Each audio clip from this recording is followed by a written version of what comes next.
Hello, everyone, and welcome to Random But Relevant. I'm your guest host, Linda Derry, and my guest today is a successful real estate developer and a candidate for the 2025 Queensborough President election, Henry Ikezi. How are you? I'm fine. Thank you very much. Nice to be here. Thank you. So I have some random but relevant questions for you just so the public can get to know you a little bit better so you can connect with Queens. Absolutely. First up, what's on your playlist? I know you knew I loved music. That's why you asked me that. Definitely. It's a hard question. On my playlist right now is a song by my favorite artist, Burna Boy. I've been into Afrobeats lately, so I love his new jam called Common Person. Okay. And what draws you to that song? What puts it at the top of your playlist? Yeah, it's touching. I mean, that song, it's like, it rings home to me so much. You know, it goes, I'm a common person, but my happiness still is my own. So when I hear that song, for me, I look at myself as a common person growing up in Queens, just thriving to make Queens a better place and a better future for our kids. But more importantly, knowing that through the struggles, my happiness and the happiness of all of us in Queens still belongs to us, so we can't lose track of that. Absolutely. That's an amazing message. Thank And you. it's especially since you're running for Queensborough president, it's a very diverse borough, the most diverse borough. So I'm sure a lot of people would like to know, is Afrobeats your favorite genre of music? Are there other top contenders up there? What do you have?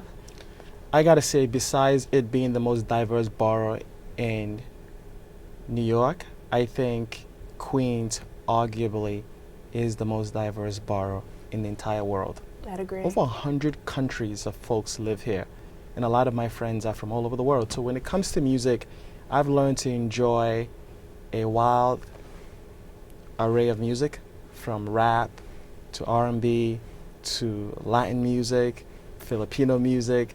You know, you name it, I love it. That's amazing. I'm the same kind of way. I love all kinds of music. Yeah. My next question for you is, what is the name of the last book you read? I love to read. The last book I read is The Audacity of Hope by Barack Obama. In fact, I have to double down and say I read that book 3 times. Okay. And what draws you to that book? What was the really moment that you realized that this was going to be your book that you were going to read? Yeah. The message of The Audacity of Hope resonates with me, especially when he said, when there's no way, we make a way. And that's how I see my life and a lot of the lives of my friends and the residents of Queens. We find ways to make things work. We're Queens tough. I love that quote too, that we're Queens tough for sure. Are you an audiobook or like actual sit down, read the book person? Yeah. With The Audacity of Hope, I've actually done both. Okay. But I enjoy, you know, when I'm on the plane, I love to like have a book, and it's medicinal for me. Okay, that's awesome.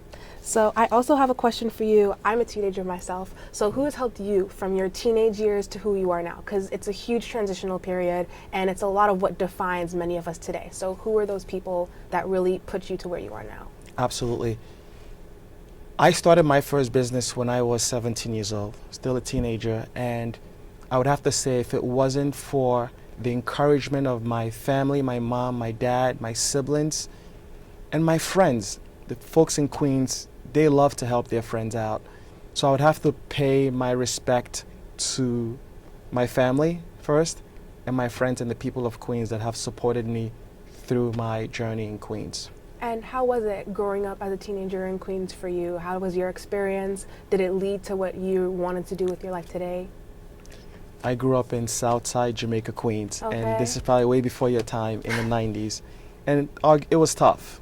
It was rough, but we've come a long way. We've built up our infrastructure a little bit, and I know we can do better. And that's in part why I'm running, because I want a better education system than what we have now. I want better infrastructure. I want affordable housing, and I want a future in a Queens where everyone can truly prosper. And I'd like you actually to elaborate on that, on what exactly made you be pro-president today or want to run for candidacy. Absolutely. So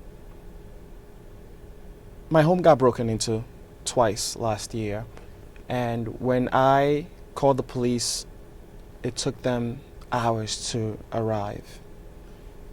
The first time and the second time. And I felt that there was something fundamentally wrong with a city like ours, that we're still dealing with crime, we're still dealing with poor response time from our law enforcement partners. But I took it upon myself to go into our elected officials' office and ask, as a resident and as a voter, as a citizen of this community, for something to be done about crime. And the very next month, my brother, who lives in the same neighborhood in Jamaica, his home was broken into as well. And this was last year. And I said, that's it, I've had enough. I'm going to figure out how to get involved in our lawmaking process, and I'm going to try to make a change. And that's what I did. Absolutely. That's an amazing message as well, of seeing change needed to be made and then deciding to take action yourself in doing so. Absolutely. So I feel like we've asked you a lot of random but relevant questions. So now more into what many Queens people would like to know. If or when you are elected, what does your first 100 days look like? Good question. Wow. When I'm elected Queens Borough President, day one, I want to sit down with the mayor, city council, and go over my budget requirements. And it's very simple. We're behind in education. We have issues with our law enforcement partners. So we need to work on our budget when it comes to making sure our kids and education have enough funding so that kids can have a better environment to prosper when they're in school. They have the tools that they need. After school programs, we're deficient in that. We need to create more after school programs. And additionally, we have to make sure that our teachers are well paid, right? Because they're the light that guide these students to be the future of our generation. Absolutely. That was an amazing first 100 days. You are also very much a natural at this interview process. This has been Random But Relevant, presented by My Block TV. When we come back, we're going to have some questions from residents all over Queens. Is that okay with you? It's okay with me, but I want to share one thing before I let you go, because this is very important. I went to school in Jackson Heights, in Long Island City, in Queens, Aviation High School. And like many of us back then, we took 2 trains and a bus to get to school every morning. And I feel that our schools will be better off if schools start later and go on later, because what that does is it allows our kids and our teachers to get the well-needed rest that they need, and it keeps the kids in school longer, gives them extra things to do in school, extracurricular activities, whether you love music like I did, playing basketball, sports. We need to make sure we have those things in school. We got to provide the funding for those things. And on top of that, some of the studies that we've looked at show that many of our teachers and our students are sleep deprived because of how early they have to get to school, looking at transportation and commute time. So funding for schools to keep extracurricular activities in place, paying our teachers more, starting schools a little bit later so that kids can get the well-needed rest that they deserve. We see the studies have also shown that there's increase in their grade and performance in school. There is also better attendance when they get the well-needed rest that they need. That's amazing. I had to throw that in there. Of course, thinking about our educators and our students is an amazing message, and we will be right back. Thank you. Hi, my name is Dwight. I'm from Jamaica, Queens.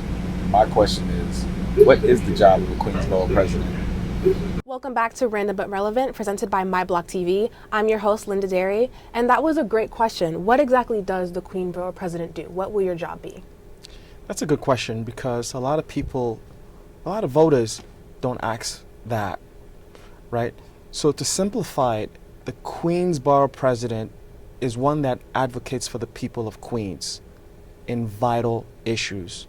So when you talk about shortage in housing, Queens Borough President can influence the way we create housing, the way our city is being zoned. So zoning, land use, appoint community board members that can vote on crucial issues, also work with the mayor on budgets on how the city spends on education, transportation, public-private partnerships, and that sort of thing. So it's a very important role that people need to pay attention to and go out there and vote. And when I'm elected Queensborough president, we're going to do a lot better than what's going on right now.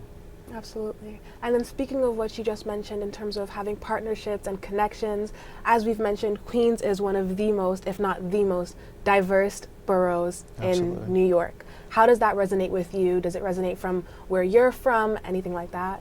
Yeah, it makes Queens fun, right? Living in a place where you can have this wide scope of experiences amongst cultures, food, and the topography in Queens is just interesting, right? We got the two biggest airports in New York, right? JFK and LaGuardia. We've got some of the most amazing skyline. We've got the Rockaways. We've got our transportation system is impeccable, right? So there's a lot of great things and great reasons why people enjoy living in Queens and why people want to come to Queens. Absolutely. We just got to make it better.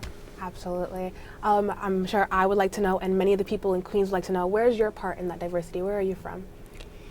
Yeah, I thought my accent gave it away. Just clarifying for us and our viewers. I'm from Nigeria. Okay.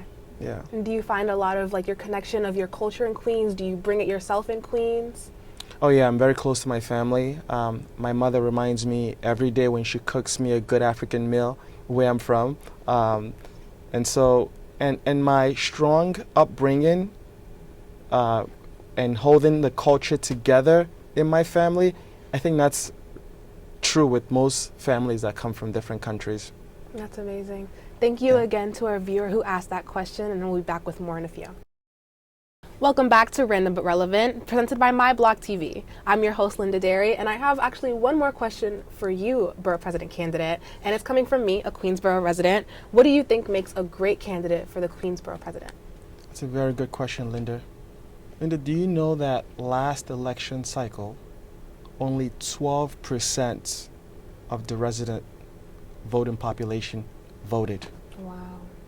And you know, we hit the streets asking folks that didn't vote why, and many of their frustration comes from our elected official talking big, promising to do XYZ, and they don't deliver.